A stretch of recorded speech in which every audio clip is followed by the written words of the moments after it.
মোবারক। জুই নিবেদিত যমুনার নিমন্ত্রণের এবারের সিজনে আপনাদের প্রত্যেককে স্বাগত জানাতে চাই। আমি জুলহাস জুবায়ের। প্রতিবারের ঈদের মতো ঈদের উদযাপনকে বিশেষ করতে, রঙিন করতে, আরও অনেক বেশি উপভোগ করতে যমুনা টেলিভিশনের পর্দায় আপনাদের প্রত্যেককে আমি জুলহাস জুবায়ের স্বাগত জানাচ্ছি। আপনারা নিশ্চয়ই জানেন যমুনা নিমন্ত্রণে এমন একটি আয়োজন যেখানে কিংবদন্তিদের আপনাদের সাথে ভিন্নভাবে পরিচয় করাতে চাই। আজ আমাদের এই পর্বে ঈদের আজকের এই দাঁতে যাকে অতিথি করে পেয়েছি তার নামটি তার পরিচয়ের জন্য যথেষ্ট। কেন বলছি? তার আগে কিছু বিশেষ বিষয় আপনাদের জানানো দরকার।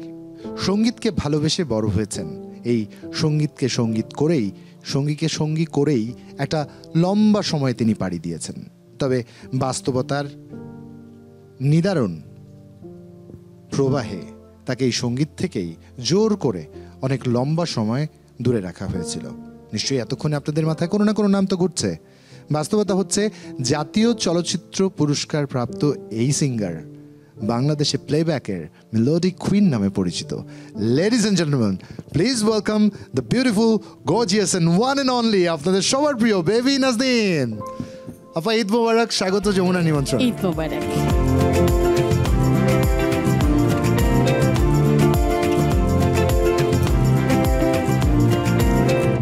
সবাইকে ঈদের শুভেচ্ছা। আপা, যে কোনো ঈদ থেকে এবারের ঈদটা বিশেষ। আমাদের কাছে তো বিশেষ, আপনার জীবনে বিশেষ। অনেক লম্বা সময় পর নিজ মাতৃভূমিতে ঈদ উদযাপনের একটা বিশাল সুযোগ। এর মাঝে নানা চড়াই উতরাই গেছে, প্রিয়জনকে হারিয়েছেন, ফিরে আসতে পারেননি, নানান রকম বাস্তবতা আছে। আজকের এই দিনে মন খারাপ করাতে চাই না, সেই জায়গা থেকে জানতে চাই ঈদটা এবার কেমন কাটছে। নতুন করে ঈদকে পাওয়া এবার, তাই মনে হচ্ছে যে ঈদের মতোই হওয়া উচিত। ছোটবেলায় যেমন ঈদ ছিল, বড়বেলাতেও ঈদ তেমন। ঈদের আনন্দটুকু আমরা যখন সবাই মিলে ভাগ করে নিতে পারবো, তখনই সেটা আনন্দের হবে। আমি মনে করি যে আজকে আমি আপনাদের এই যমুনা টিভিতে এসেছি। যমুনার সকল পরিবারের প্রতিটি সদস্যের সঙ্গে আমার একটা ঈদের শুভেচ্ছা বিনিময় হচ্ছে এবং আজকে ঈদটাকে আমি পূর্ণাঙ্গ পাচ্ছি। বাহ, চমৎকার। একটু শুরু থেকে শুরু করতে চাই। জন্ম হলো বাংলাদেশে, বেড়ে উঠছিলাম, শৈশবের গল্প, শৈশবের ঈদ একটু শুনবো। কোন এলাকায় বড় হয়েছেন, কি পরিবেশ বেষ্টিত জায়গায় বড় হয়েছেন, এবং বড় হতে হতে ঠিক সঙ্গীতের সাথে আপনার পরিচয়টা বা প্রেমের শুরুটা কখন হয়? শৈশবটা আমার অনেক বৈচিত্র্যময়। আমি খুব প্রকৃতিপ্রিয় মানুষ এবং সেই ছোটবেলা থেকেই আমার সঙ্গীতের প্রতি একটা দুর্বলতা, এবং সেটি আমাকে অনেক আকৃষ্ট করত। খোলা মাঠে, খোলা আকাশে, খোলা বাতাসের সাথে প্রাণ খুলে গাইতে। তখন আমি ছক বাঁধা নিয়মে পড়িনি, তো সেই সময় আমার এই সঙ্গীতের প্রতি একটা দুর্বলতা ছিল মন খুলে গাওয়ার জন্য। তারপরে তো আমাকে আস্তে আস্তে আমাকে ফরম্যাটে ফেলতে হয়েছে। আমার বাবা আমাকে হাতে খড়ি দিয়েছেন। ধীরে ধীরে আমি সঙ্গীতের প্রতি অনুশীলন চালিয়ে গেছি, সিরিয়াস হতে শুরু করেছি। হ্যাঁ। বাবা মা কেউ বা পরিবারের অন্য কেউ কি সঙ্গীতে ছিলেন? আমার বাবা ছিলেন উস্তাদ মানুষ। উনি বেসিক্যালি বাঁশির আর্টিস্ট ছিলেন, বাঁশি বাজাতেন, বাঁশির উস্তাদ। তার প্রচুর ছাত্রছাত্রী ছিল, তারা বাঁশি শিখতে আসতো। আব্বু একাডেমি চালাতেন, ওখানে বাবা টিচার ছিলেন, সব অনেক ছাত্রছাত্রী ছিল। তো সেখানে আমি ক্লাসে ঢোকার অনুমতি পেতাম না, কারণ ওখানে আমার থেকেও পাকা পাকা শিল্পীরা সেখানে ক্লাস করতো। তো দেখে দেখেই আমি অনেকটা আকৃষ্ট ছিলাম, আর প্রচুর গান শুনতাম ছোটোবেলাতে। বড় বড় শিল্পীদের গান শুনতাম, শুনে শুনে শুনে শুনে নিজেকে একটা ওই ধাঁচে ফেলেছি। মোটামুটি আপা, এই যে দেখতে দেখতে শিখেছি বা শুনতে শুনতে শিখেছি, এরকম যে পর্যায়টা, এই পর্যায় থেকে নিজেকে যখন সত্যি এই সঙ্গীত জলমগ্ন আবিষ্কার করলেন, বাবাকে কিভাবে বলা হয়েছিল যে আমি গান গাইতে চাই? বা বাবা উপলব্ধি করতে পেরেছে না আমার মেয়ের গান গাওয়া উচিত? কোনটা হয়েছে? বাবাকে বলার সাহস পাইনি আমি কখনোই যে আমি গাইব, কিন্তু ওই বাবা যখন বসে থাকতো আমি দূরে বসে বসে জোরে জোরে গাইতাম। হ্যাঁ, জানে বাবা একটু শুনে, এবং শুনে যাতে বলে যে হ্যাঁ আমি গাওয়া বা শেখার উপযোগী হচ্ছি কিনা। তো এমনিতে বাবার কলিগরা ছিলেন আরও অনেকেই, সবাই বলতে এই তোমার মেয়ে তো অনেক ভালো গায়, তোমার মেয়ের গলা কিন্তু অনেক ভালো, কিন্তু ওকে একটু ট্রাই করো। মানে বাবা বলতো আরে না, ও ছোটো মানুষ, এখনই এত বড় কঠিন কাজ এখনই নিতে পারবে না, এটা হোক না, আস্তে আস্তে যাক, এরকম ছিল আর কি। বা ভাই বোন অন্য কেউ? আমার ভাই বোনের মধ্যে আমার ছোট বোন, ও লিনি সাবরিন, ও আমেরিকায় থাকে, ও ভালো গায়, খুব ভীষণ ভালো গায়, গলার টোনটাও ডিফারেন্ট একদম, অত্যন্ত সুন্দর এবং সাবলীলভাবে সে এত ভালো গাজল করে। ফিল্মেও গেয়েছে, বাংলাদেশে একবার জাতীয় পুরস্কারের নমিনিও হয়েছিল। She was really good.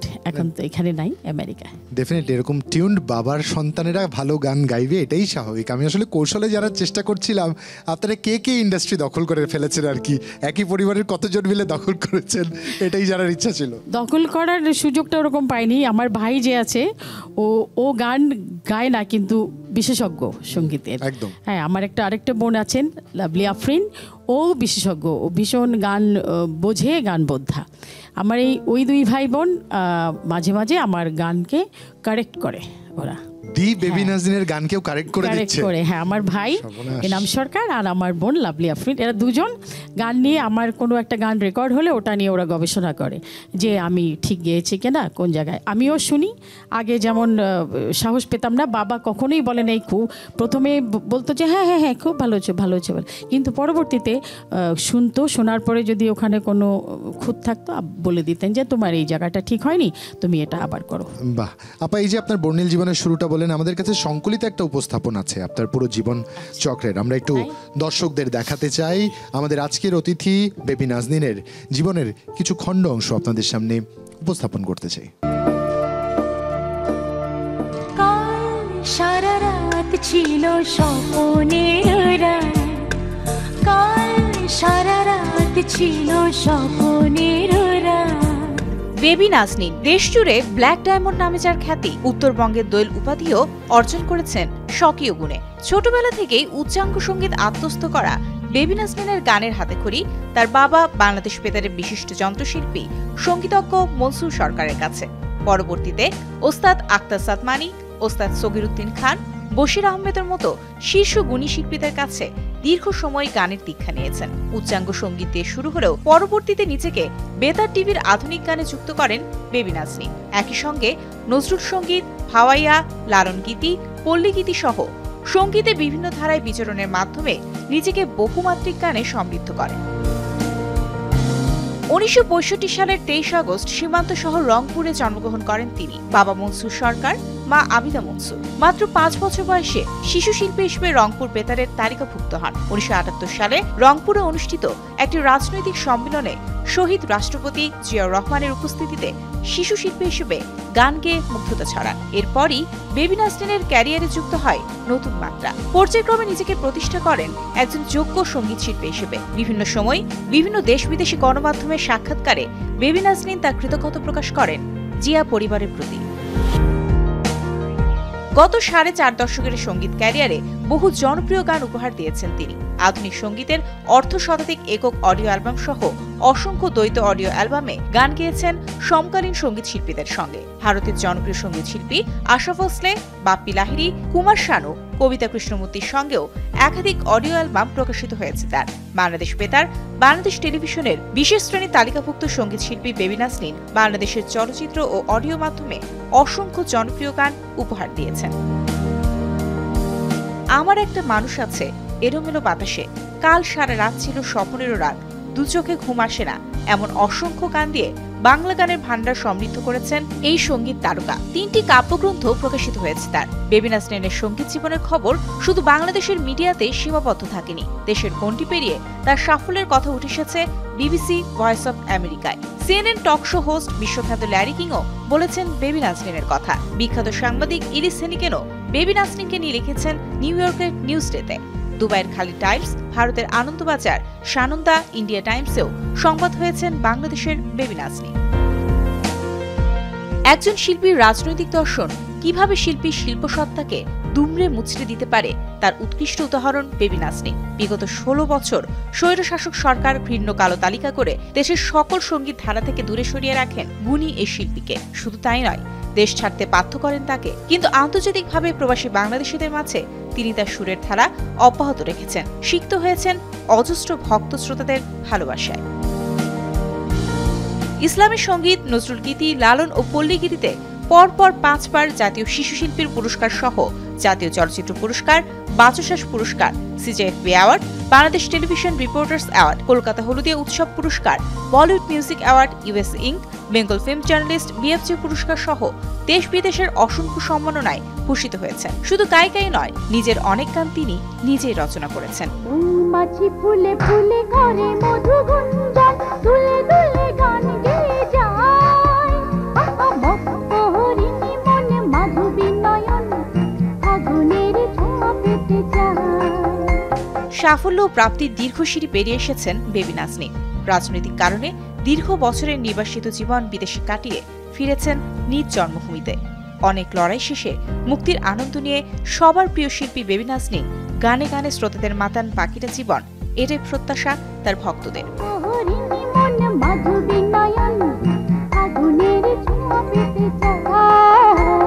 চুল পড়া অনেক কমে গেছে।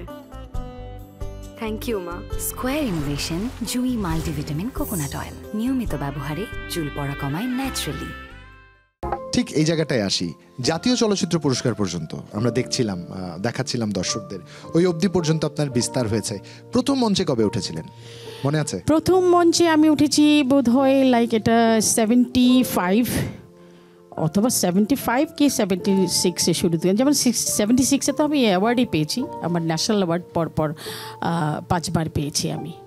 তো শুরুর দিকে আমি গাইতাম হামদ, নাথ এগুলো, আর গাইতাম হচ্ছে নজরুল গীতি, তারপরে রবীন্দ্রসঙ্গীত এবং ছড়া গান বলে না, ছড়া গান ওরকম। মানে এমন কোনো গান নাই যে আমি ছোটোবেলায় যেগুলো ছোটদের গাওয়া যায় সেগুলো গেয়েছি আমি অনেক। বাহ। হ্যাঁ, তারপরে তো আস্তে আস্তে এই যে হামনাদের প্রসঙ্গ আসলো, আমরা জানি আপনি আত্মশুদ্ধি বা ভক্তির এই জায়গাটাকে খুব পরমভাবে ভালোবাসেন। হামদ এবং নাথ, সৃষ্টিকর্তার আনুগত্য প্রার্থনা, সুরে সুরে আপনি খুব চমৎকার করেন। একটু গুনগুন করে কিছু আমাদের শোনানো যাবে, 2 লাইন? হ্যাঁ, নিশ্চয়ই শোনাবো। আচ্ছা, প্রথমে বলি যেটা সুরটা, এটা স্রষ্টার তৈরি। স্রষ্টা সুরকে এত ভালোবাসেন, যেমন স্রষ্টার কোনো আকার নেই, নিরাকার। সুরের কোনো আকার নেই, নিরাকার। এটাকে ধারণ করার জন্য যোগ্য হতে হবে, ধারণ করতে হবে, তাহলে সে ধরা দেবে। তাকে চাইতে হবে মনে প্রাণে, তাহলে সে ধরা দেবে। তাও একরকম অধ্যাবসায় করতে হবে, আরাধনা করতে হবে। হ্যাঁ, আর সাধনা করতে হবে। এই সাধনাটা খুব অকৃত্রিম সাধনা হতে হবে। এখানে এই সাধনার মধ্যে কিন্তু কোনো দেয়াল নেই, কোনো দেয়াল থাকবে না। আমি ছোটোবেলায়ও কিন্তু এই হামদাতেও কিন্তু পুরস্কার পেয়েছি, কেরায়েত প্রতিযোগিতায়, সুরা প্রতিযোগিতায়ও পুরস্কার পেয়েছি। সেই শৈশব স্মৃতি মনে করে। হ্যাঁ, সেই নাথটা একটু শোনাচ্ছি। জমি মেলি नहीं होती, जमन मेला नहीं होता, जमी मैली नहीं होती, जमन मेला नहीं होता, जमी मैली नहीं होती, जमन मेला नहीं होता, मोहम्मद के गुलामों का कफन मेला नहीं होता, मोहम्मद कमली वाले से ये जज्बा है, सुनो लोगों, ये जिस मन में समा जाए वो मन मेला नहीं होता, ये जिस मन में समा जाए वो मन मेला नहीं होता। सनाए मुस्तफा करनी शिफन मेला नहीं होता, सनाए मुस्तफा करने शिफन मैला नहीं होता, ज़मीं मैली नहीं होती, ज़मन मैला नहीं होता। मोहम्मद के गुलामों का कफन मैला नहीं होता, मोहम्मद के गुलामों का कफन मैला नहीं होता। मोहम्मद के গোলামों का कफन मैला नहीं होता। नहीं होता, এর চেয়ে कभी नहीं होता। এর চেয়ে চমৎকার নাতে হুজুরে রাসূল আলা। একদম কি হতে পারে। শুনছিলাম শৈশবে একটু একটু করে গাইছেন, স্টেজে যাচ্ছেন, পুরস্কার পাচ্ছেন, ওই পর্যন্তই কি প্রাপ্তিতে তুষ্ট ছিলেন নাকি স্বপ্ন আরো বড় ছিল, আরো বড় কিছু চেয়েছেন? বড় কিছু চাওয়ার মধ্যে সবচেয়ে বড় যেটা চাওয়া সেটা হচ্ছে মানে সঙ্গীতের গভীরতাটা এতখানি যে আপনি যখন গাইবেন বা আমি যখন গাইব সেই গাওয়াটা যদি পারফেক্ট না হয়, পূর্ণাঙ্গ না হয়, মানে কমপ্লিটলি যদি পূর্ণাঙ্গ গাওয়া না হয়, লাইক এখানে অনেক আছে আপনার মিনিংফুল থটফুল সিঙ্গিং হতে হবে, তাহলে সেটার জন্য নিজেকে আগে তৈরি করতে হবে। আপনি তৈরি না করলে এই জিনিস আসবে না, খুব খুব কঠিন। নিশ্চয়ই নিশ্চয়ই কঠিন। এবং সেইটা আমি যদি সেইটা গাইতে পারি, আমি তার জন্য আমার সাধনা যে আমি যেন ভালো করে গাইতে পারি, আবেগটা দিয়ে গাইতে পারি, মানুষের হৃদয় যেন ছুঁয়ে যায়, মানুষের মন যেন ছুঁয়ে যায়। 2 মিনিটের জন্য হলে মানুষকে আমি ভুলিয়ে দিতে পারি আমার গান দিয়ে, আমি সেইভাবে গাওয়ার চেষ্টা করছি। বাহ, মানে যেই বেবি নাজনীন বলতে আমরা একদম মন্ত্রমুগ্ধ, তিনি যখন বলেন চেষ্টা করছি আমরা আসলে আরও আগ্রহী হয়ে যাই। এই বিনয়ে আমরা আরও অবনতশীল হই, আমরা জানতে চাই আর কতদূর অবধি একটা মানুষের ব্যাপ্তি হতে পারে, সেই কৌতূহল তো আমাদের থাকবে এই আয়োজন জুড়ে। আপা, একটা গান শুনতে চাই আপনার কাছ থেকে। গান শোনাবো? অবশ্যই, না শুনলে তো একটা আফসোস থেকে যাবে। এখানে তো আর হবে না, মঞ্চে গিয়ে গাইতে হবে। এই মঞ্চ আপনার অপেক্ষায় রয়েছে। দেখি সব মিউজিশিয়ানও আছে, মাশাআল্লাহ, ইটস গুড।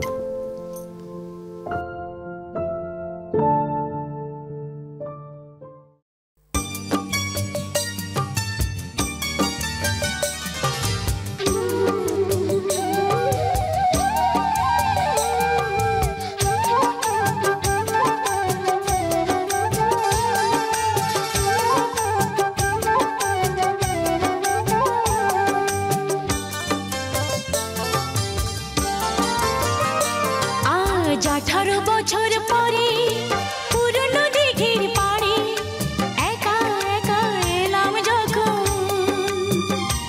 আজ 18 বছর পরে পুরনো দিঘির পাড়ে একা একা এলাম যখন। দেখি কৃষ্ণচূড়ার গাছে নাম দুটো আজও আছে, কৃষ্ণচূড়ার গাছে নাম দুটো আজও আছে, লিখেছিলাম তুমি আর আমি। কিশোর কিশোরী ছিলাম যখন, ও কিশোর কিশোরী ছিলাম যখন। আজ 18 বছর পরে পুরনো দিঘির পাড়ে একা একা এলাম যখন।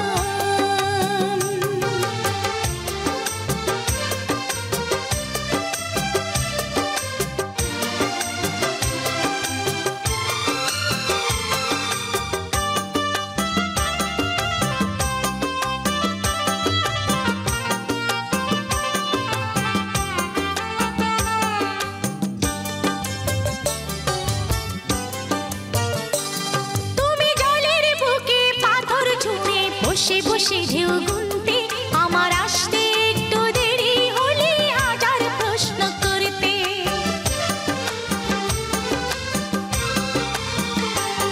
তুমি জলের বুকে পাথর ছুঁড়ে বসে বসে ঢেউ গুনতে, আমার আসতে একটু দেরি হলে হাজার প্রশ্ন করতে।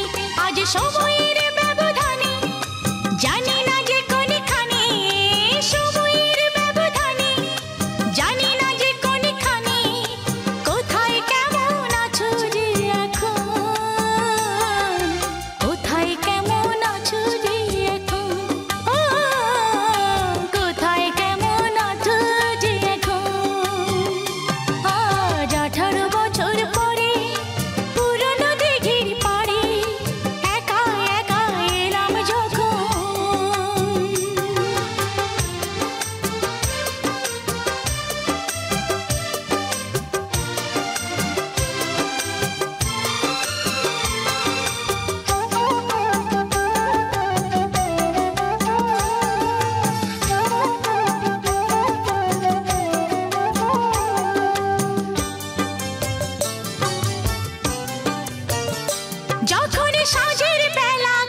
চুল পড়া অনেক কমে গেছে। থ্যাংক ইউ মা। স্কোয়ার ইনোভেশন জুই মাল্টিভিটামিন কোকোনাট অয়েল নিয়মিত ব্যবহারে চুল পড়া কমায় ন্যাচারালি। অসংখ্য ধন্যবাদ চমৎকার এরকম এনার্জাইজ একটা গানের জন্য। আসলে বেবি নাজনীন বলতেই আর কিছু বলা লাগে না, যার নামই নিজের পরিচয়ের সবটুকু, তার কাছ থেকে এমন প্রত্যাশিত পারফরমেন্স থাকবে, এটাই খুব স্বাভাবিক। দর্শকদের ঈদ আজ পূর্ণাঙ্গ হচ্ছে। দর্শকদের একটু বলতে চাই, যিনি সফল হন তিনি বাস্তবিকভাবেই এমন বিনয়ী হতে হয়। বিনয়ী ব্যতি রেখে সফলতা কাউকে এসে স্পর্শ করে না। চেষ্টা করে দেখতে পারেন, জীবনের প্রত্যেকটি সফল মানুষের জীবনে দেখবেন তারা অসাধারণভাবে বিনয়ী, বিস্ময়করভাবে বিনয়ী, এবং এই বিনয় তাদের আরও অনেকটা পথ এগিয়ে নিয়ে যায়। যমুনার নিমন্ত্রণে আপনারা জানেন আমরা বিশেষ মানুষের বিশেষ কিছু জনকে এনে উপস্থিত করতে চাই, তার সাথে তাদের জীবনের যাত্রার গল্পটা শুনতে চাই। আপা, একজন নারীর জীবনে একজন হিরো আসেন, হ্যাঁ, একজন রাজা আসেন, এরকম নানান রূপে নানান রকমভাবে আসেন। আপনার জীবনে একজন হিরো এসছেন, একই সাথে একজন শুধু রাজা না, মহারাজা এসছেন। আমরা এই মুহূর্তে তাকে একটু আমন্ত্রণ জানাতে চাই, অমিতাভ সৈয়দ, যাকে আমরা মহারাজা হিসেবে চিনি। Please do come and join us. Eid মুবারক। ঈদ মুবারক। Oh my God. Oh my God. How did আমরা you মোটামুটি come? শুধু আমেরিকা থেকে Oh নিয়ে my এসেছি আর কি। God. How did you come? It's a surprise. হ্যাঁ? একটু আপনার দর্শকদের সাথে আপনি পরিচয় করে দিবেন। এই পরিচয় করার দুঃসাধ্য আমার নেই, আপনি আপনার দর্শকদের বলে দিবেন ওনার পরিচয়। প্রথম জীবনে আমার জীবনের প্রথম হিরো হচ্ছে আমার বাবা মনসুর সরকার। তারপরে আমার জীবনের সঙ্গে আমার স্বপ্ন বেড়েছে, প্রাপ্তি বেড়েছে। এরপরে আমি স্রষ্টার কাছে কৃতজ্ঞ, আমার বর্তমান হিরো, মেন্টর মহারাজ অমিতাভ সৈয়দ। মহারাজ অমিতাভ সৈয়দ। লাকি, আল্লাহর কাছে অনেক শুক্রিয়া, হাজার হাজার লাখ লাখ শুক্রিয়া।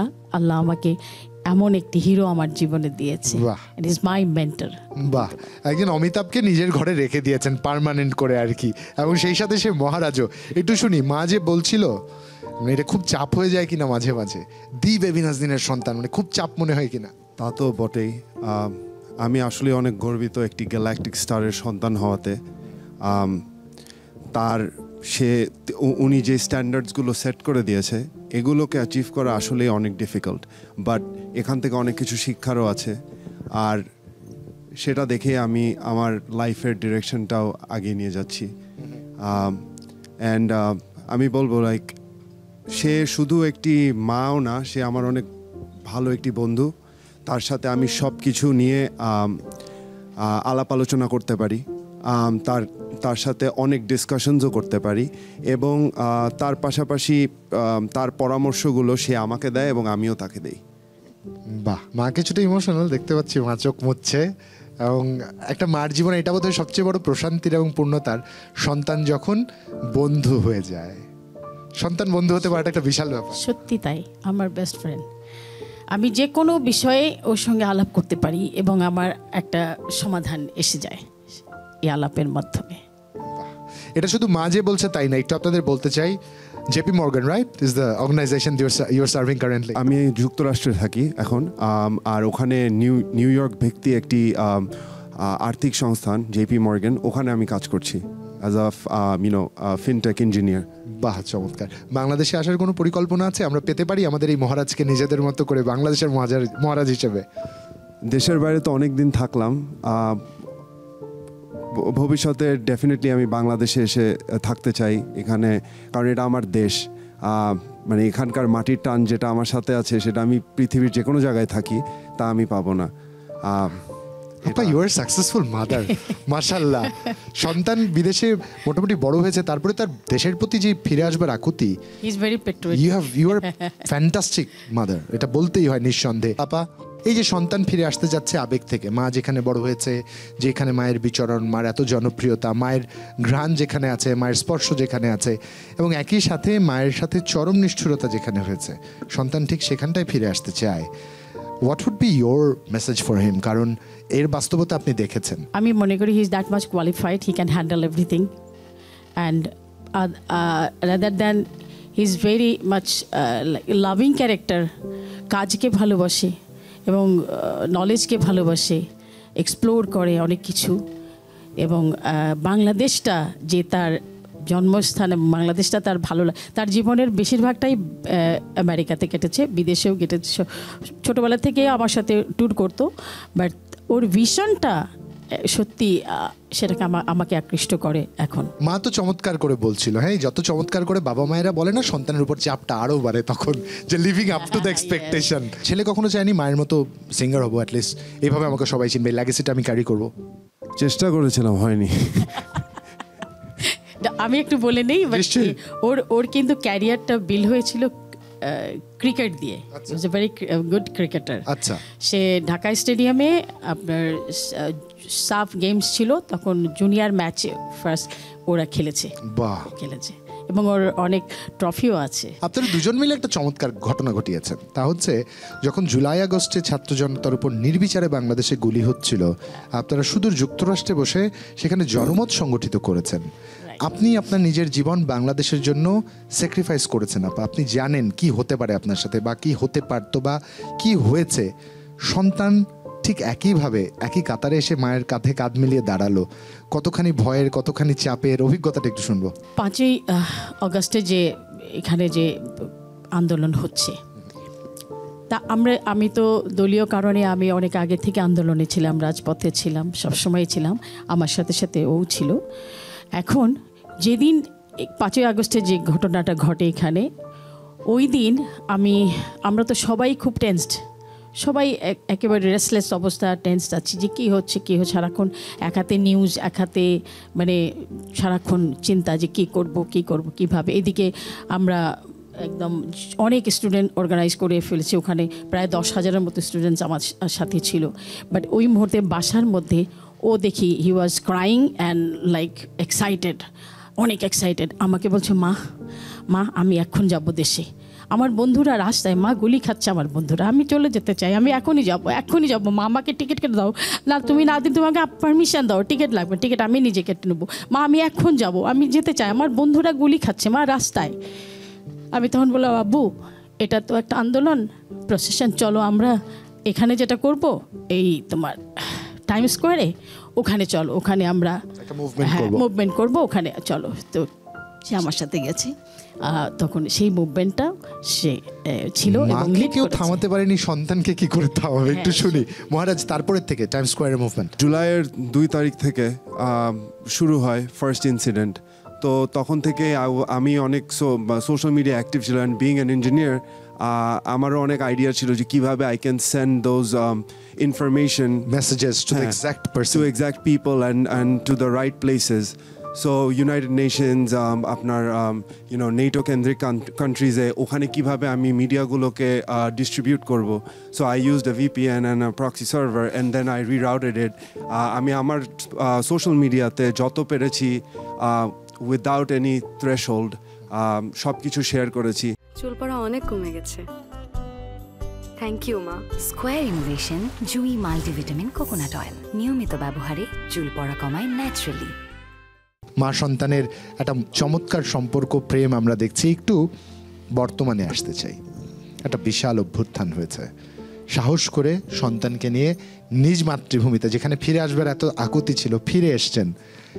এখন মহারাজ যেহেতু এই প্রজন্মের একজন প্রতিনিধি, তাকে নিয়ে আপনার আগামীর পরিকল্পনা শুনবো। আগামীর পরিকল্পনাটা মানে আমি মনে করব যে আমার হিরো সে আগামীর পরিকল্পনা করবে।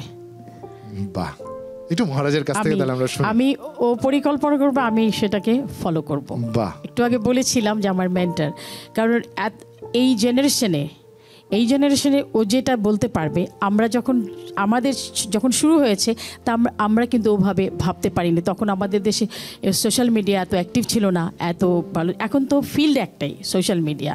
আর আমার ছেলে being an engineer, I think he knows what to do. Definitely he has a proper clue of what he is doing. কি পরিকল্পনা, কি করব? অবশ্যই দেশের জন্য কাজ করতে চাই।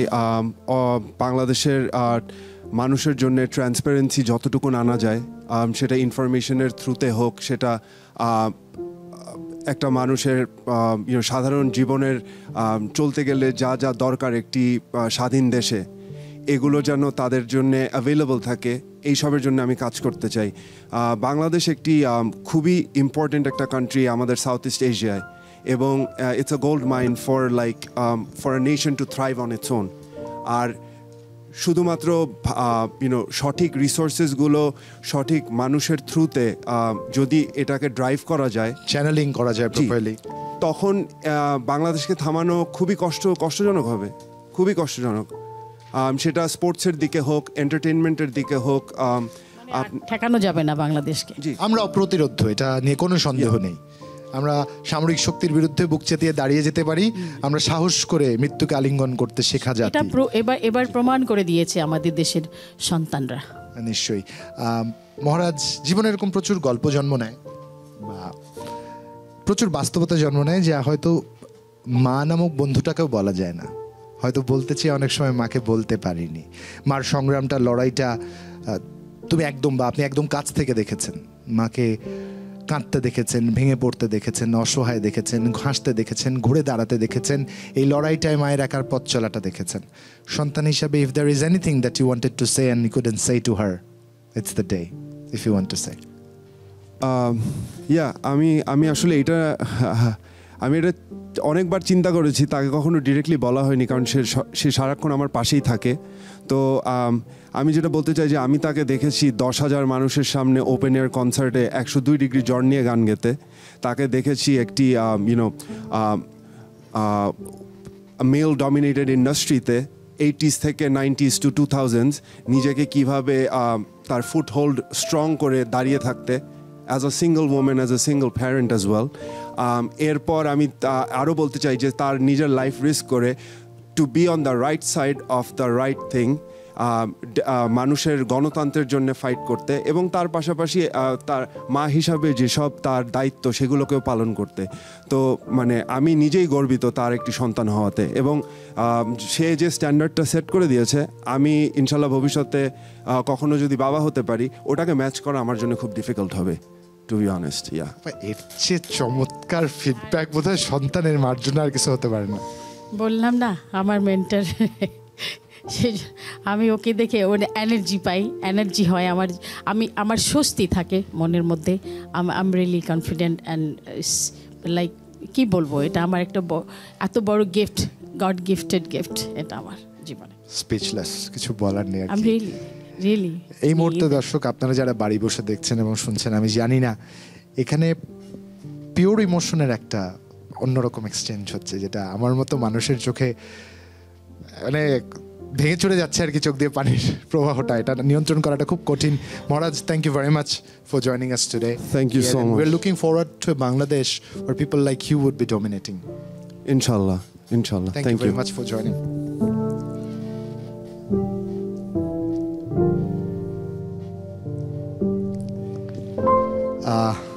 আপা, এই মুহূর্তটা একটা বিরতি নিতেই হবে। এই মুহূর্তে বিরতি না নিলে আমি নিজেকে নিয়ন্ত্রণ করতে পারছি না।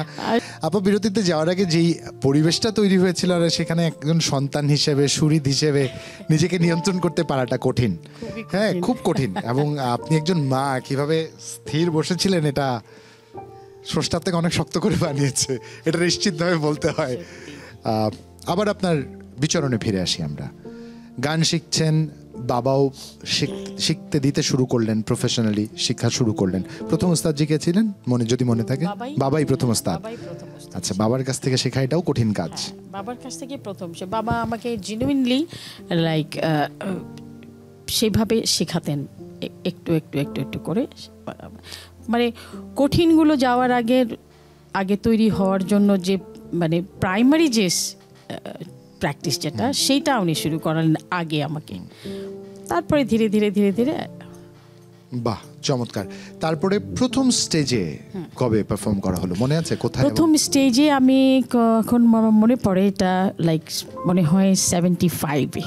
75 5 বছর একদম ছোট, মানে টেবিলে উঠে গান গাইতে হয় তখন আর কি, আচ্ছা মানে টেবিলে উঠিয়ে দিত। নাহলে মাইক আমার লাগ পাওয়া যায় না। এখনো মনে আছে, সৈয়দপুরে আমার জন্ম, কিন্তু সৈয়দপুর রংপুরের ইয়ে ছিল তখন, বৃহত্তর রংপুরের, এখন হচ্ছে নীলফামারী ডিস্ট্রিক্ট।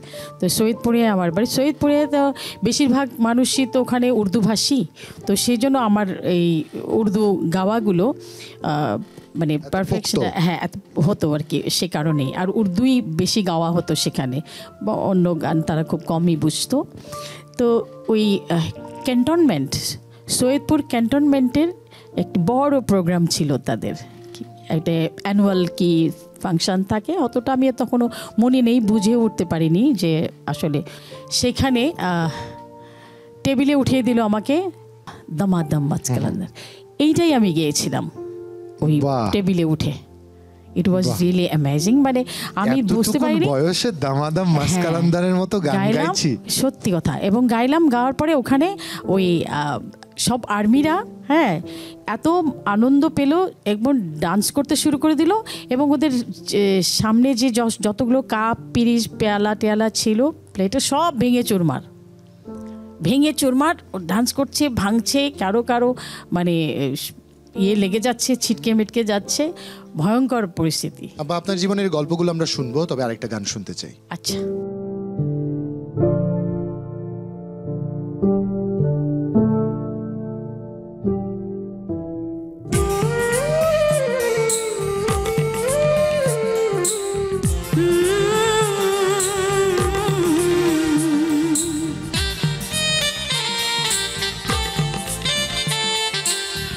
লা লা লা লা লা লা লা।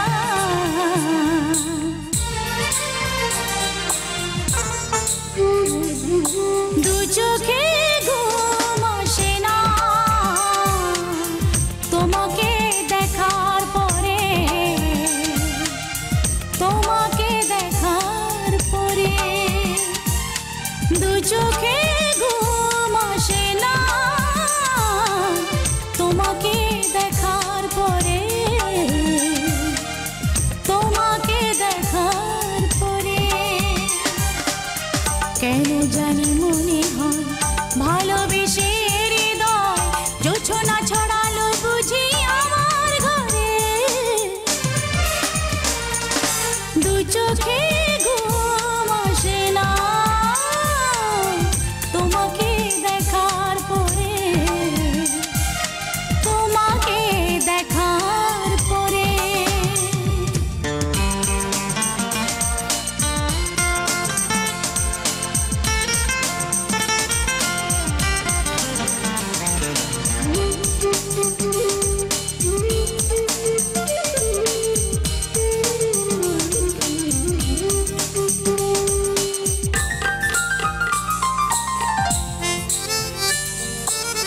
জানালার গ্রিল ধরে চেয়ে থাকি আধারে, কখন তুমি এসে দাঁড়াবে দুয়ারে।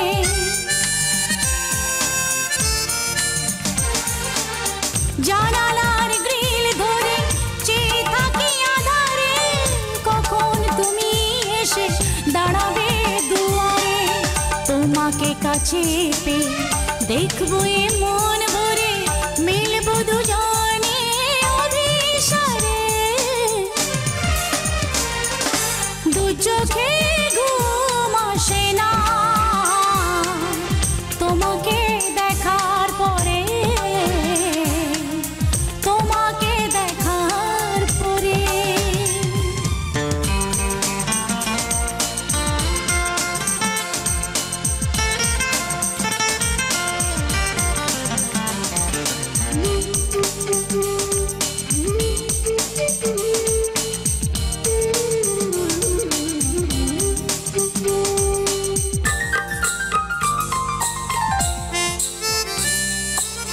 নীলিমার নীল শুধু মিশে আছে সাগরে, তোমার প্রেমের ছায়া এ মনের গভীরে।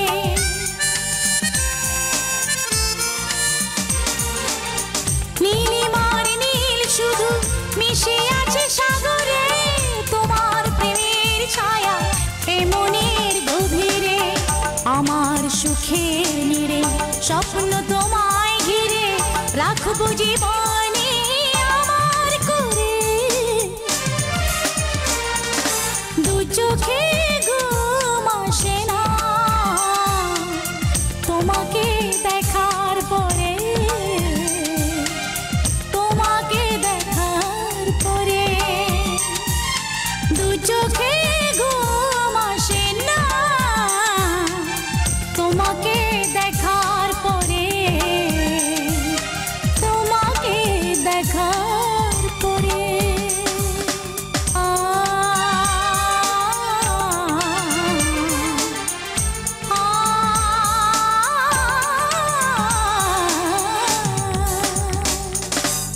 চুল পড়া অনেক কমে গেছে। থ্যাংক ইউ মা। স্কোয়ার ইনোভেশন জুই মাল্টিভিটামিন কোকোনাট অয়েল নিয়মিত ব্যবহারে চুল পড়া কমায় ন্যাচারালি। অসংখ্য ধন্যবাদ চমৎকার আরো একটা পারফরমেন্সের জন্য। পরিণত বয়সের দিকে আপনার কথাটা একটু জানতে চাই। তখন তো নিশ্চয়ই এরকম স্টেজে পারফরমেন্স শুরু হয়ে গেছে এবং একটা সময় একটু একটু সিলেক্টিভ। আমার বাবা কখনো সব অনুষ্ঠানে গাইতে দিতেন না, বলছেন নো, সিলেক্টিভ প্রোগ্রাম হবে সেখানে গাইবে, আর পারফেক্টলি গাইতে পারলে গাইবে, নালে কিন্তু হবে না বলে দিলাম। বাবা কি স্ট্যান্ডার্ড হাই করে দিল বাবা, মানে কি কঠিন। আব্বা আপনার জীবনের গল্পগুলো আমরা শুনবো, তবে আরেকটা গান শুনতে চাই।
ছিল স্বপ্নের রাত, কাল সারা রাত ছিল স্বপ্নের রাত, স্মৃতির আকাশে যেন বহুদিন পর মেঘ ভেঙে উঠেছিল পূর্ণিমা চাঁদ, কাল সারা রাত ছিল স্বপ্নের রাত, কাল সারা রাত ছিল স্বপ্নের রাত।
ছিল স্বপ্নের রাত, স্মৃতির আকাশে যেন বহুদিন পর মেঘ ভেঙে উঠেছিল পূর্ণিমা চাঁদ, কাল সারা রাত ছিল স্বপ্নের রাত।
স্বপ্নের রাত, স্মৃতির আকাশে যেন বহুদিন পর মেঘ ভেঙে উঠেছিল পূর্ণিমা চাঁদ।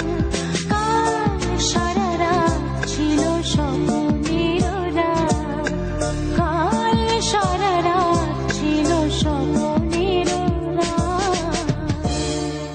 অসংখ্য ধন্যবাদ চমৎকার আরো একটা পারফরমেন্সের জন্য। 80, 90 এবং লেট 90s আর্লি 2000-এর একটা লম্বা সময় ফিল্ম, যেটাকে ফিল্মে গান করাটা একটা বিশাল ব্যাপার, যে কোনো শিল্পীর জন্য এটা পূর্ণতা পাওয়ার মতো একটা বিষয়। Right. এই জায়গায় এই 3 দশক আপনি একচেটিয়া আধিপত্য ধরে রেখেছিলেন। কৌশলটা কি করে সম্ভব, কিভাবে সম্ভব, কি প্রস্তুতি নিলে সম্ভব? সবচেয়ে বড় কথা যে আমার বাবা আমার দোয়া, আর হচ্ছেন আল্লাহর রহমত, স্রষ্টার রহমত, স্রষ্টার নিয়ামত। এটা তিনি আমাকে চালিয়ে নিয়ে গেছে, আমি কিছুই বলতে পারবো না।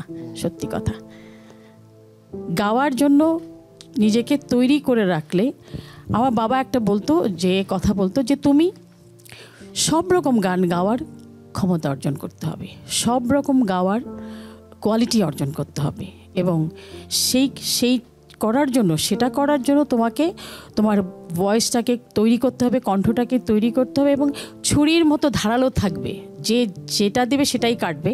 যে কোনো গান, যে কোনো ঢঙের হোক, অঙ্গের হোক, যে কোনো লেভেলের হোক, সেটা তোমাকে গাইতে হবে। ইউ হ্যাভ টু বি, মানে পারফেকশন নিয়ে আসতে হবে তোমাকে সে গাওয়ার মধ্যে, গায়কী দিয়ে, আবেগ দিয়ে, ক্ল্যারিটি দিয়ে। বাবা, এটা কি বিশাল কঠিন, বাবা আরো কঠিন করে দিয়েছে এই পথ চলা। বাবা বলতো যে ভার্সেটাইল হও, তোমাকে টাইপড হওয়া যাবে না। বাহ, ভার্সেটাইল হও, টাইপড হওয়া যাবে না। বাবা যখন এই স্ট্যান্ডার্ড সেট করে দেন সন্তানের জন্য, তখন এটা একটা বিশাল কিছু, এটা একটা কঠিন পরীক্ষায় ফেলে দিয়েছেন বাবা, যে আমি যে কোনো গাইবো, সেই গানটার যদি অর্থ বুঝি, মানে বুঝি, সব কিছু ঠিক হয়, আমাকে ঠিক ওইভাবেই ডেলিভারিটা দিতে হবে, এবং এটার কারণেই আমার ফিল্মে গাওয়াটা। আপা, এই গল্পে একটু আপনাকে থামাচ্ছি, দুঃখিত, ক্ষমা প্রার্থনা করে নিচ্ছি। আপা, এই যাত্রায় সবচেয়ে কঠিন কি মনে হয়েছিল? মানে এই যে একটা বিশাল ট্রানজিশন, কিন্তু ফিল্ম মানে হচ্ছে গিয়ে বিশাল ব্যাপার, ফিল্মের প্লেব্যাক করছি, মানে এটা একটা অন্যরকম পরিবেশ, প্রকৃতি, পরিস্থিতি। এই এতদূর যাত্রা অবধি সবচেয়ে চ্যালেঞ্জিং কি মনে হয়েছে? চ্যালেঞ্জিং তো এটাই ছিল, আমার বড় বড় শ্রদ্ধেয় গুণী ব্যক্তিত্ব শিল্পীরাও ছিলেন, তারা থাকতেই তাদের সাথেই আমার এইভাবে তাদের সাথে কম্পিট করে কিছু ক্ষেত্রে এগিয়ে যেতে হয়েছে, গাইতে হয়েছে। এবার বড়রা তো বড়ই শ্রদ্ধেয়, তারা তো কত গুণী, তারা আমাদের মাথার মুকুট। এই যে তারা সামনে থাকাতে আমাদের, আমি মনে করি আমার এটা একটা ক্লাস হয়ে গেছে, শিখতে পেরেছি অনেক কিছু। আবার আপনার জীবনের গল্পগুলো আমরা শুনবো, তবে আরেকটা গান শুনতে চাই।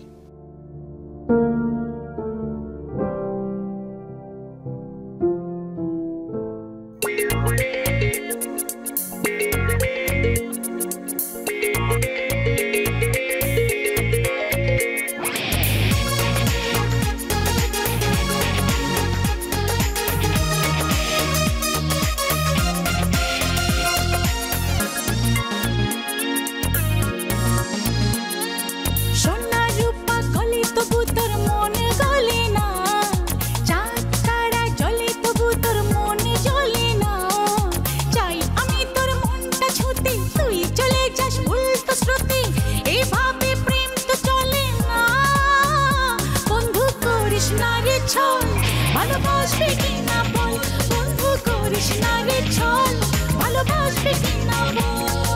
সোনা রূপা গলে তবু তোর মনে গলে না, চাঁদ তারা জ্বলে তবু তোর মনে জ্বলে না।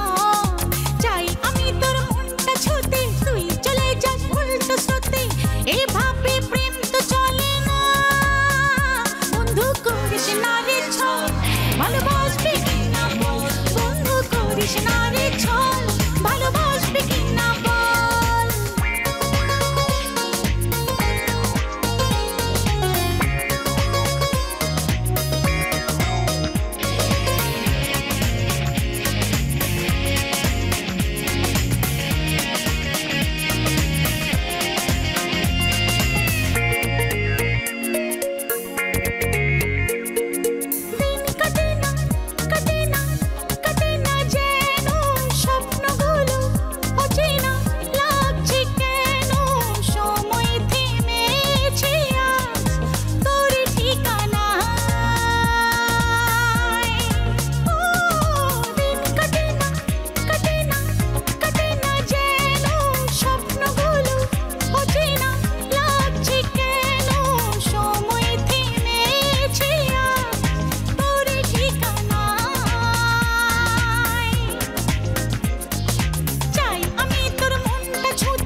ভালোবাসবে কিনা বল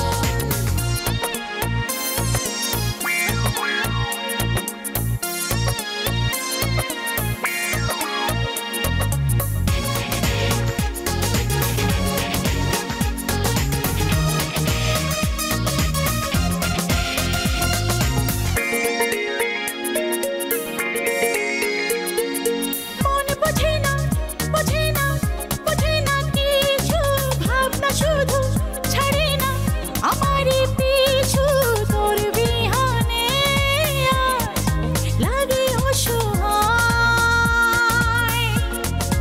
ওহো মন বোঝে না বোঝে না বোঝে না কিছু ভাবনা শুধু ছাড়ে না আমারই পিছু তোর বিহানে আজ লাগে অসহায় চাই আমি তোর মনটা ছুঁতে তুই চলে যাস উল্টো স্রোতে এইভাবে প্রেম তো চলে না বন্ধু করিস না রে ছল ভালোবাসবে কিনা বল বন্ধু করিস না রে ছল ভালোবাসবে কিনা বল সোনার রূপা গলে তবু তোর মন গলে না চাঁদ তারা জ্বলে তবু তোর মন জ্বলে না চাই আমি তোর মনটা ছুঁতে তুই চলে যাস উল্টো স্রোতে এইভাবে প্রেম তো চলে না বন্ধু করিস না রে ছল ভালোবাসবে কিনা বল বন্ধু করিস না রে ছল ভালোবাসবে কিনা বল বন্ধু করিস না রে ছল ভালোবাসবে কিনা বল বন্ধু করিস না রে ছল ভালোবাসবে কিনা বল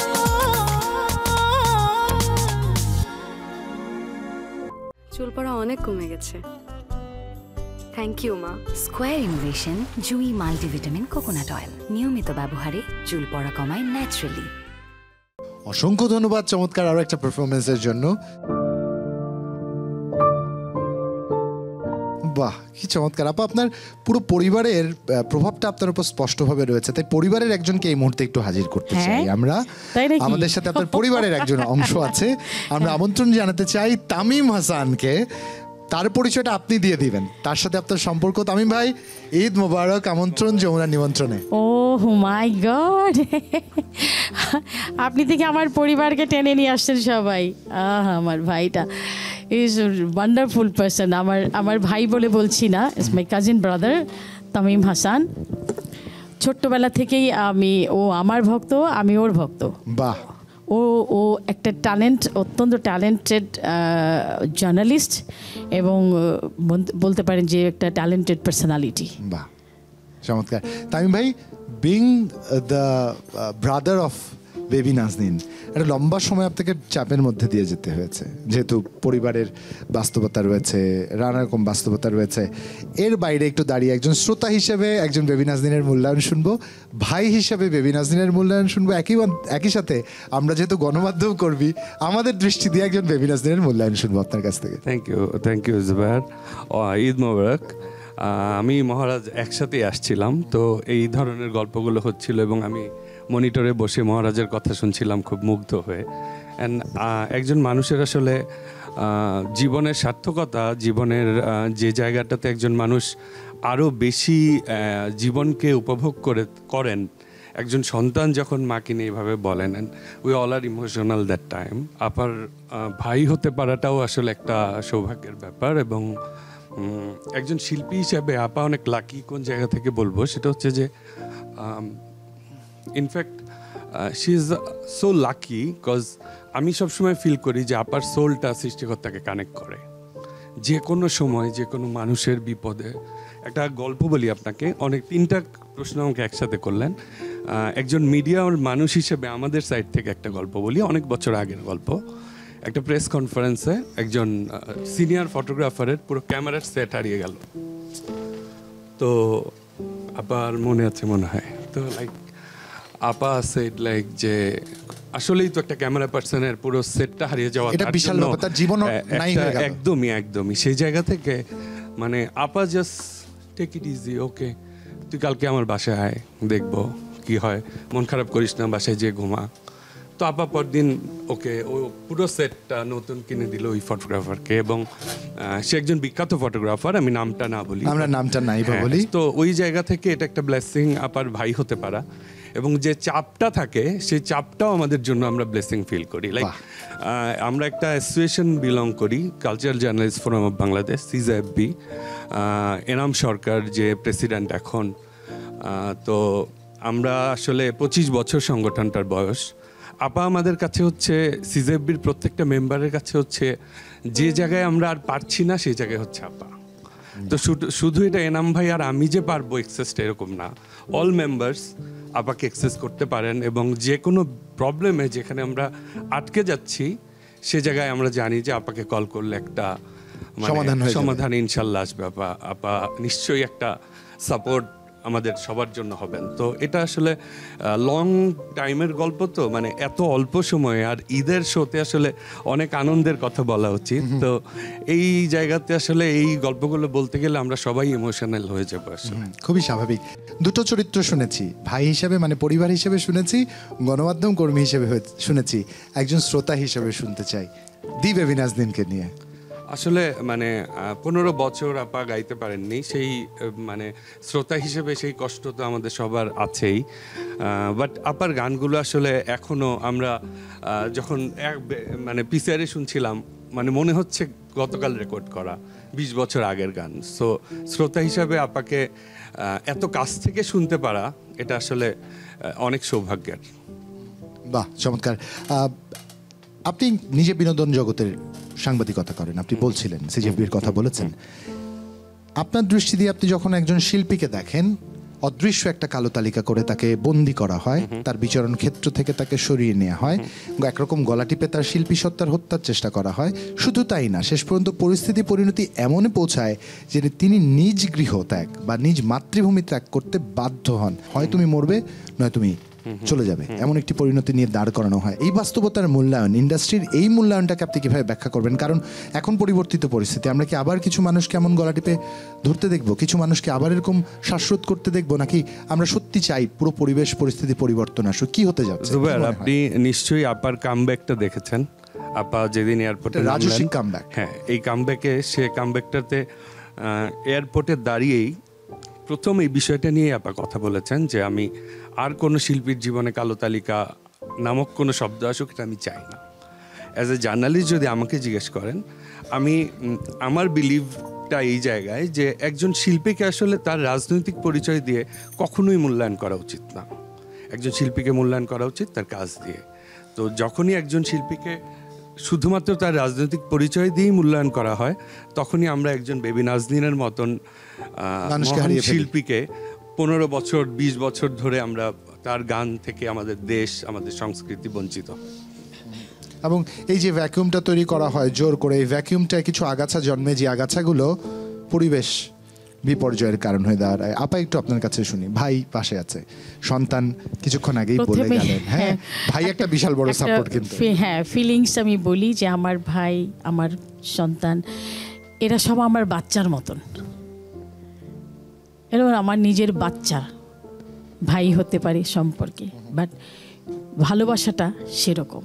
তো আমি ওদের সমান এমনি কাউকে দেখলেও পথে যেই আন্দোলনের বাচ্চাগুলো নেমে আসছিল, আমার তখন মনে হচ্ছে এরা আমার বাচ্চা, আমার সন্তান। তারা যদি এত বড় ত্যাগ স্বীকার করতে পারে, আমরা কেন পারি না?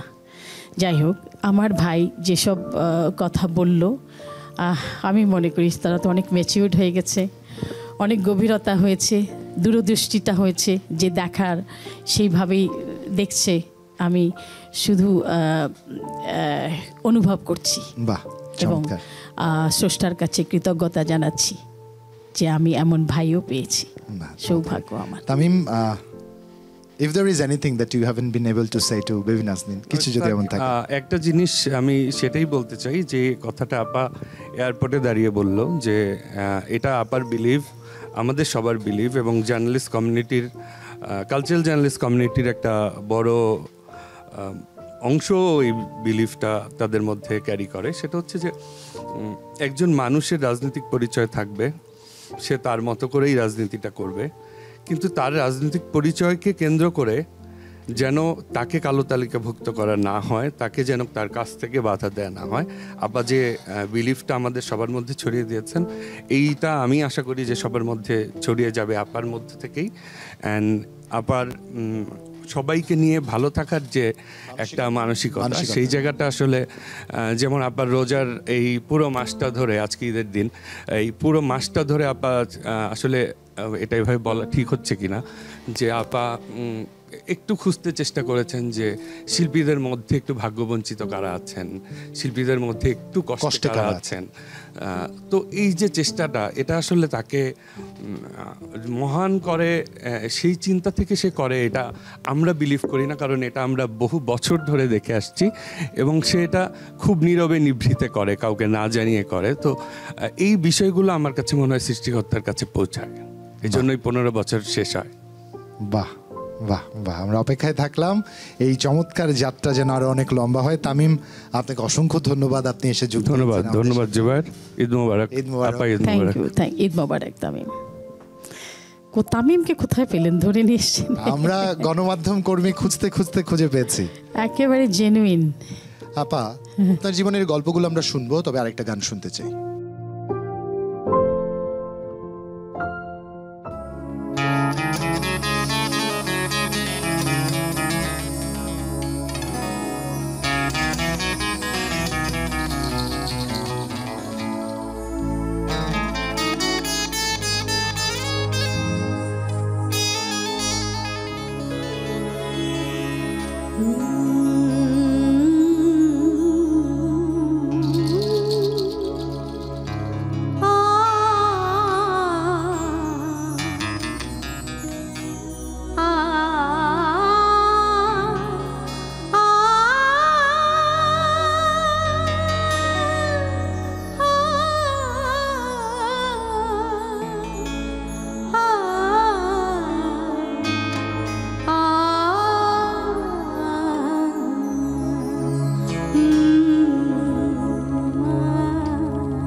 কখন যেন মেখে দিয়েছ এই দু চোখে ভালোবাসার কাজল। এলোমেলো বাতাসে উড়িয়েছে শাড়ি আঁচল, কখন যেন মেখে দিয়েছ এই দু চোখে ভালোবাসার কাজল। এলোমেলো বাতাসে উড়িয়েছে শাড়ির আঁচল।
তোমাকে কি বা ক্ষতি বলো তুমি পাশে থাকলে মোছালে দু চোখে অশ্রু সজল এলোমেলো এলোমেলো এলোমেলো এলোমেলো এলোমেলো বাতাসে উড়িয়েছে শান্তির আঁচল কখন যেন মেখে দিয়েছ এই দু চোখে ভালোবাসার কাজল ভালোবাসার কাজল ভালোবাসার কাজল এলোমেলো এলোমেলো এলোমেলো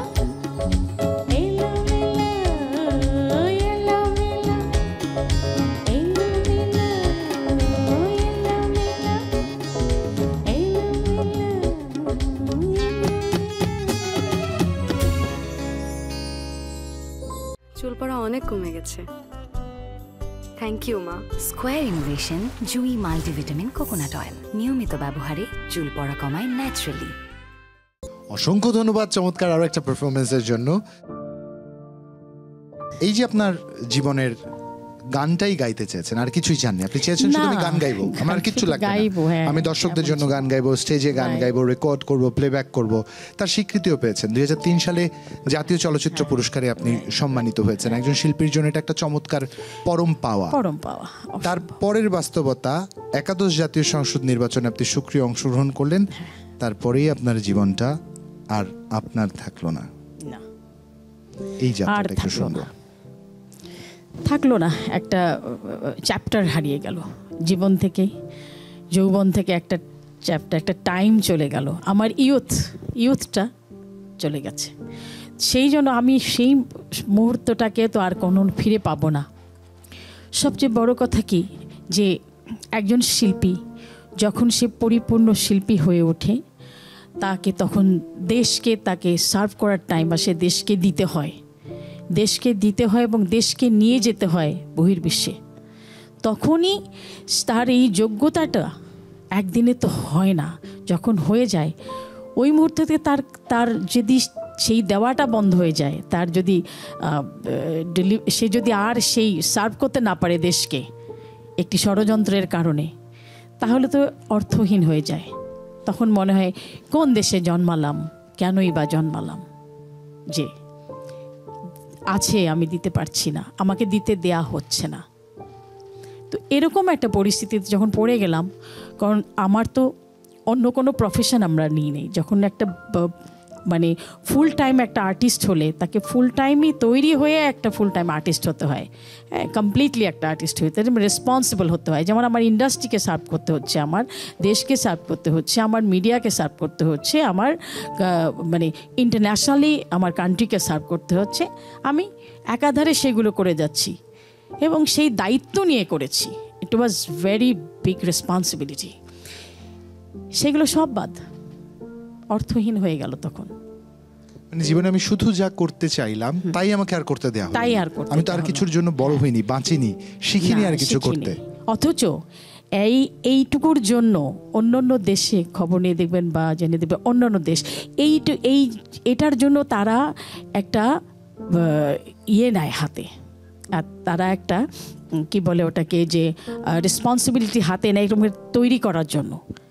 একটা আর্টিস্টকে বলেন এমনভাবে তৈরি করে, এক রাইটারকে এমনভাবে তৈরি করে, একটা সাংবাদিক এমনভাবে তৈরি করে, সে যেন ফুল লাইফ যেন এই কান্ট্রিকে সার্ভ করতে পারে, ডে বাই ডে যেন আমাদের কান্ট্রিটা আরও স্কিল জব দিতে পারে, স্কিল ডেলিভারি দিতে পারে, স্কিল ইমেজ দিতে পারে, একটা ইতিবাচক প্রমাণ যেন রাখতে পারে তার জীবন থেকে, যাতে 10 জনের কাছে অনুকরণীয় হয়। তখন কান্ট্রি এটার বেনিফিট পায়, একটা দেশ সেই বেনিফিটটা পায় যে আমার দেশে এই ট্যালেন্টটা আছে, আমার দেশে একটা ভালো প্লেয়ার খেলছে, আমরা তাকে তখন আমরা প্রাউড ফিল করি যে আমাদের দেশের প্লেয়ার এটা, হ্যাঁ, আমাদের দেশের রাইটার এটা, আমাদের দেশের পোয়েট এটা, আমাদের দেশের জার্নালিস্ট এটা। মানে ওই পর্যায়ে গেলে আমরা তখন এই প্রাউড ফিল করি। তখন এই জিনিসটা কে পায়? এই ক্রেডিটটা পুরো দেশ, কান্ট্রি পায়, দেশ পায়, পুরো দেশ। সেই চিন্তা আপনাদের মাথায় যদি না থাকে, সরকারের মাথায় যদি সেই চিন্তাটুকু না থাকে, সবখানেই যদি আপনার বেনিফিট খুঁজতে চান, সবাইকে বাদ দিয়ে আমি আমি আমি আমি তো থাকে না তো আর তখন। আপনি আপনার দেশের ট্যালেন্ট শেষ করে দিচ্ছেন, আপনার অ্যাসেট শেষ করে দিচ্ছেন, আপনার যা আছে ভান্ডারে আপনি সব শেষ করে দিলেন। তাহলে আপনি কি নিয়ে বড়াই করবেন?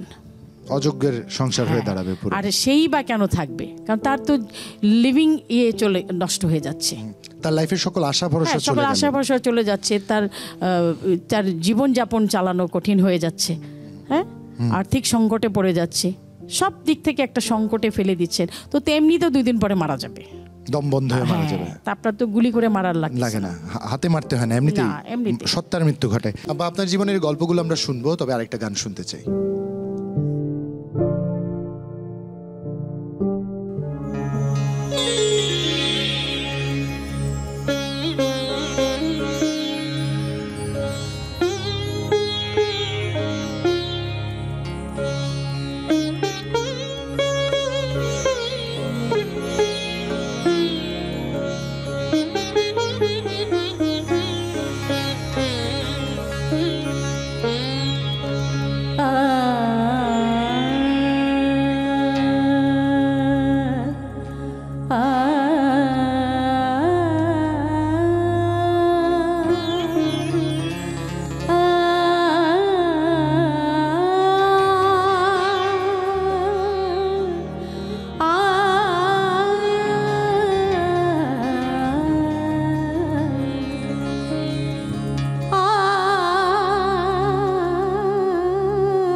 रखियो बला झूले लालन सिंदड़ी दा सेवन दा सिंदड़ी दा सेवन दा शाबाश कलंदर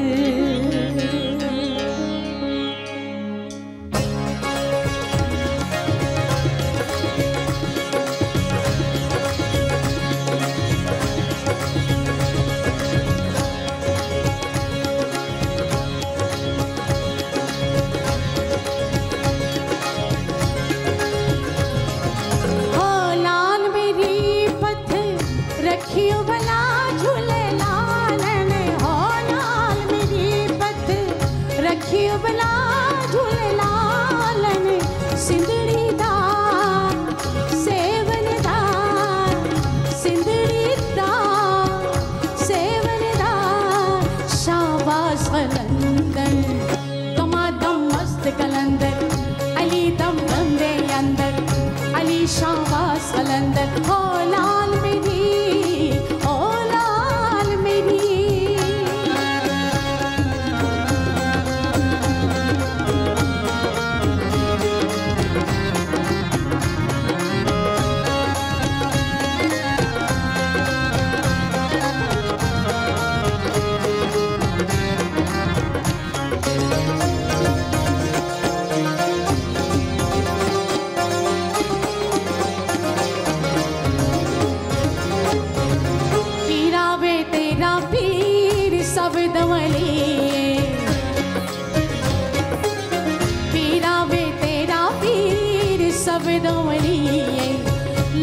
बजदुल्ला खैर नाम अली हो नाम अली बेरा पार लगा झूले लालन हो नाम अली